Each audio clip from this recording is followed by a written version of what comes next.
लोकलच्या खोळंब्यानंतर दिवा स्थानकावरील लोकांना शांत केलं गेलेलं असलं तरी यानंतर टिटवाळ्यात लोकांनी रेल्वे रुळावर ठाण मांडले। अंदाजे तासाभरापासून टिटवाळा स्थानकावर एकही रेल्वे आलेली नाहीये। पावसानंतर सकाळपासूनच मुंबईची लोकल विस्कळीत आहे आणि याचेच परिणाम विविध स्थानकांवर दिसून येत आहेत। सुहास रेळकर आमचे प्रतिनिधी आपल्यासोबत आहेत। सुहास, काय परिस्थिती आहे टिटवाळा स्थानकात? दीपक, सकाळी पडलेल्या भरपूर पावसामुळे मुंबईची लाईफलाईन ही विस्कळीत झाली होती। त्यामुळे चाकरमानी हे स्टेशनला आले होते, परंतु जाण्यासाठी गाड्या नसल्यामुळे लोक चिडले आणि टिटवाळा स्थानकावर सुमारे एक तासाहून कोणती गाडी न आल्यामुळे जे प्रवास होते ते वैतागले आणि त्यांनी रेल्वेच्या रुळावरती येऊन ठाण मांडलेलं आहे।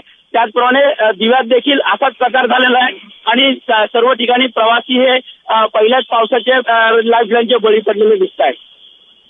सुहास, टिटवाळा स्थानकावर रेल्वे प्रशासनाकडून काही घोषणा होत आहेत? दीपक, रेल्वे प्रशासनाकडे घोषणा होत आहेत की काही अपरिहार्य कारणामुळे रेल्वेला होते प्रवाशांनी क्षमस्व अशा घोषणा होत आहेत। परंतु प्रवाशांना रेल्वेच्या रोजच्या या घटनांमुळे आणि रोजच्या रोज ऑफिसला उशीर होत असल्यामुळे आणि ऑफिसमध्ये जी विचारणा होते रोजच्या लेटची, त्यामुळे प्रवासी वैतागलेले आहेत आणि ते चिडून सगळे प्रवासी रेल्वे रुळावर येऊन बसलेले आहेत। पोलिसांकडून हे जे सगळे संतप्त प्रवासी आहेत यांना बाजूला करण्याचं काम केलं जाते। पोलिसांकडून या प्रवाशांची समजूत काढली जाते। आजूबाजूच्या सिटी पोलिसांची आरपीएफने सिटी पोलिसांची मदत घेऊन प्रवाशांना शांत करून बाजूला केलेलं आहे। परंतु अजूनही कोणतीच ट्रेन तिथे लोकल न आल्यामुळे प्रवासी हे चिडलेल्या परिस्थितीत दिसत आहेत, संतापलेले प्रवासी सगळं। सुहास, धन्यवाद दिलेल्या सगळ्या सविस्तर माहितीबद्दल। वेळोवेळी ताजे अपडेट घेत राहू।